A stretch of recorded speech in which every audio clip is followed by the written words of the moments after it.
It starts with a slammed drawer and a word said too fast. One of you wants to talk now, to stitch the moment before it unravels. The other needs quiet so the heart can slow down. This is conflict recovery in multicultural relationships, where timing is not a preference, but a language two people must learn. What looks like silent treatment to one can feel like basic safety to the other. What looks like pressuring to talk can feel like love that refuses to let go. You aren't enemies. You're two nervous systems with different clocks, shaped by families, culture, and the ways you both learn to keep the peace. Welcome to Whispered Hearts, English, where we turn hard moments into maps. Tonight, we'll explore how culture shapes the speed of forgiveness, how to respect different rhythms without losing yours, and how to build a recovery plan that brings relief instead of resentment. You don't need the same timing to heal together. You need trust that the other will return. Some cultures treat quick repair as a virtue. You speak directly, you name the wound, and you close the circle before sleep. In other homes, time is tenderness. You cool the room so words don't scar, and you return when faces soften. Both aim at dignity. Both protect love in their own way. Daily life writes these scripts into your body. Maybe you grew up in a house where conflict swallowed dinners, so you vowed never to leave things hanging. Maybe your partner learned that silence was kindness, because speaking hot made elders lose face. If you've argued about how long is too long, you're already talking about history more than minutes. But there's something even quieter holding love together beneath the clocks. Recovery is not speed, it's safety. If your body doesn't feel safe, fast talk will hurt. If your body does feel safe, waiting will ache.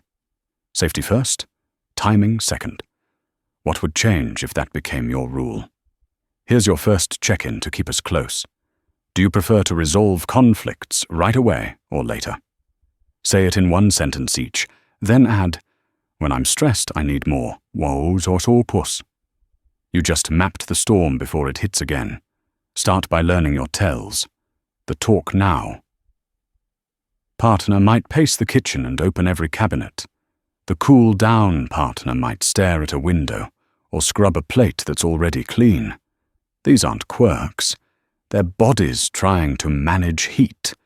The sooner you translate them, the sooner you both feel less alone. Create one agreement before the next fight. No one gets punished for needing time. No one gets trapped in conversation when words turn sharp. You can both get what you need if you promise two things. Say when you'll return, then return when you said. But there's a curiosity spike that can change everything. What if the fastest way back to calm isn't faster talking, but faster signaling? A written note on the fridge. I'm safe. I love you. 20 minutes. A quick text. Walking the block. Back at 8:15. The signal moves panic out, so compassion can move in. Practice a gentle pause that doesn't feel like a door slam. Try. I want to finish this well. My body is loud right now. I'll be back at 8 with softer words. Then go do something that actually cools you. Cold water on your wrists, a porch breath beneath crisp winter air, or a short loop around the block where leaves skitter along the sidewalk. Intentional pause beats awkward silence every time. Here's a small prompt to keep your hearts aligned. What does your face look like when you're flooded? What does theirs look like when they're ready? Trade your signs tonight. Catching the shift early saves everyone from saying things they don't mean. Culture shapes what closure sounds like. In some families, you apologize to the room, not just the person. In others, repair is private, a hand on a shoulder in a quiet hallway. Ask your partner what done felt like growing up. Was it a hug, a phrase, a shared cup of tea? Closure is easier when it has a shape you both recognize. Keep the home friendly to cooling and reconnecting. A chair by a window with soft light, a kettle that knows the hour after an argument, a small notebook on the counter for a single line when voices are shaky. I'm here. I'm trying. The page holds what your mouth cannot yet. But there's something even quieter that keeps fights from repeating, meaning before method. If you need to talk quickly, say what it means. I get scared when we wait. My brain writes bad stories. If you need time, say what it means. I don't want to say something I'll regret. Meaning makes the other less defensive. It also makes you kinder to yourself. Set a recovery window that fits both clocks.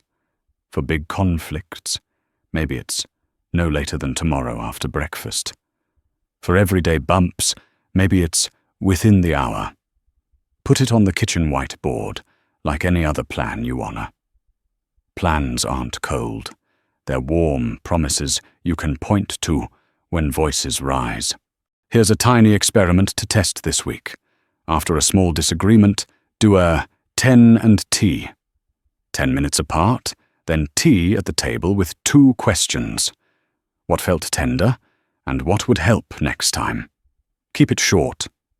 Keep it human. You're building a reflex, not a courtroom. Language matters. Trade blame for impact. You always avoid me becomes when we don't talk. My chest tightens. You never let things rest becomes when we talk too fast. I shut down. Impact invites repair. Blame invites defense. But there's something even quieter that heals more than the right words. Timing your care to match their body. Some people calm if you sit near without speaking. Others calm if you give them a warm hand and 1 sentence. I'm here. Ask your partner which one belongs to them. Then give it freely when the room shakes. When you return, choose a repair script that travels well. Start soft. I'm back. I care more about us than being right. Name 1 thing you understand. I hear that you felt pushed. Offer 1 change. Next time, I'll ask for a pause sooner. Then ask a question. What did I miss? It's a short bridge back to the same side. Here's a gentle nudge to keep you present. What is 1 sentence from your partner that instantly calms you? We're okay. I'm not going anywhere. I'm listening. Teach them. Then use it for each other. We all deserve the magic shortcut once in a while. Midway through, let whispered hearts. English hold you for a breath. You are not wrong for wanting closure. You are not broken for needing space. This channel is a soft bench between 2 clocks, a place to practice belonging that makes room for both voices and both silences. You're safe to learn here. Make your plan visible when calm. A card on the fridge labeled aftercare. It might say, water. 5 deep breaths. Walk to the corner and back. Return by 8:10. Hold hands for 10 seconds. 1 reflection each, then solutions. It's not romantic on paper. It becomes romantic in practice. But there's something even quieter that stops the next fight sooner. Preloading compassion. On easy days, say, if I ask for a break later, it means I'm protecting us. Or, if I ask to talk now, it's because distance scares me. Pair these lines with a smile and a small touch. That's how you bank trust for hard hours. Some couples heal best with movement. A slow walk through the neighborhood under summer evening warmth, where words can flow sideways instead of face to face. Others heal best on the couch with a throw blanket and a timer, so no one monologues. Choose the environment that holds you both. Choose it before you need it. Here's another retention spark. Which place in your home feels safest for repair? Kitchen table, porch steps, park bench under spring rain scent. Claim it together. Sit there when you return. Let that spot become your unofficial treaty ground. Cultures teach different definitions of apology. Some center the "I'm sorry" itself. Others center changed action more than words. If you keep missing each other, make both visible. I'm sorry for cutting you off. Then schedule a small action. I'll set a 2-minute timer next time so I listen to the end. Action turns sound into safety. Name the triggers that speed your clocks up. Maybe raised voices remind you of childhood fights. Maybe silence reminds your partner of being shut out. Write them down. Ask for a boundary around each. Keep your volume under this when you can. Leave a note if you leave the room. Boundaries are compassion with handles, but there's something even quieter that powers long-term peace. Micro repairs. You notice your tone sharpen, you catch it fast. Let me try that sentence again. You don't wait for the perfect moment. You keep the thread from breaking by holding it with both hands, right now. When relatives or roommates witness your rhythm, teach them your language. We take breaks to cool down, then we always return. We might step outside, but we're okay. Narrating protects your privacy and stops outside voices from inflaming your inside process, your home, your pace. Here's a practice to try on your next calm evening. Trade stories of forgiveness from your cultures. A phrase elders used, a gesture people trusted, a food that meant peace on the table. Borrow one for your house. A shared bowl of soup can do what 100 speeches cannot. In long-distance seasons, recovery needs rails. Texts can carry a lot of heat and no tone. When sparks fly, move to voice notes. Hear breath. Hear the space between words.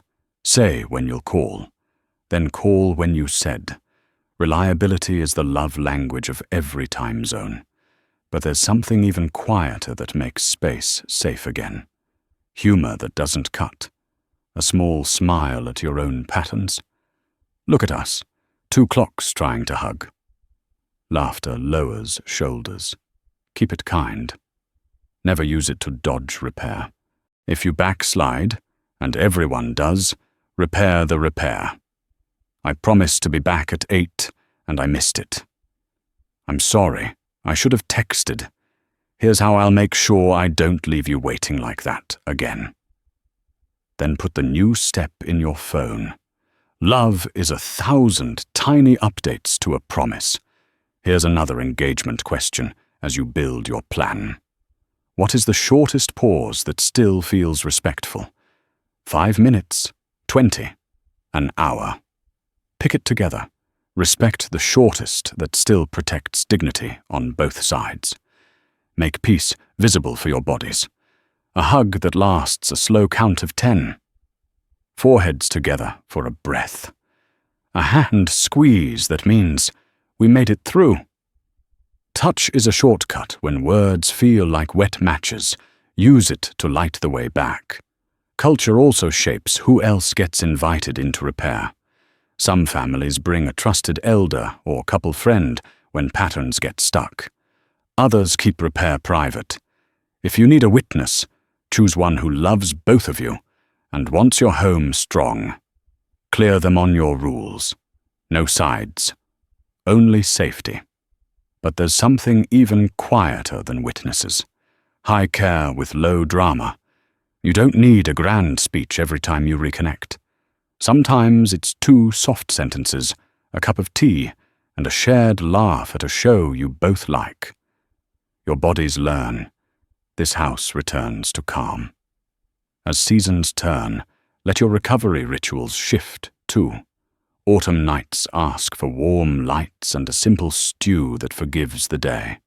Winter invites shorter talks and extra blankets because everyone is already carrying cold. Spring brings fresh air that helps ideas breathe. Summer leans toward walks, where the sidewalk holds your words and the sky feels wide enough for both truths. Here's a small inventory to run on Sunday evenings. What helped this week? What hurt?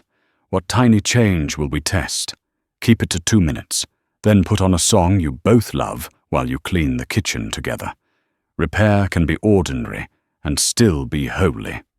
If your styles keep locking horns, remember that no one heals well under threat. Promise this out loud during calm. No leaving the house for the night without telling you where I am. No ultimatums in hot minutes. No using the break to punish.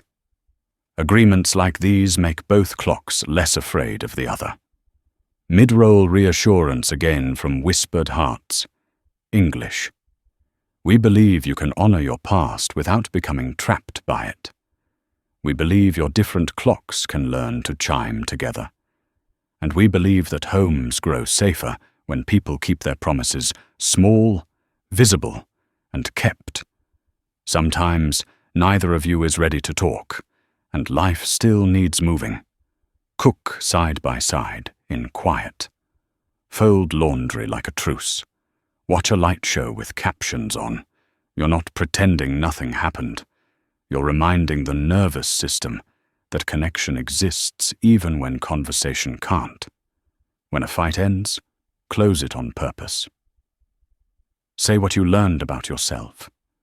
Say one thing you admire about how your partner tried. Name the next time you'll check in. Wednesday after dinner. Then stop talking about the fight. Let the house breathe. Let the night mean more than the argument. Here's your last reflection before we land. What sentence would you like to hear at the start of every repair? What sentence would you like to promise at the end? Write them on a small card. Keep them where apologies live. Imagine your next hard day ending like this. Autumn leaves skate along a curb as you walk back from a short loop around the block. You open the door to a kitchen light left on for you, a mug set out like a flag. You sit, say your lines, and feel the week soften around your shoulders. This is not perfection.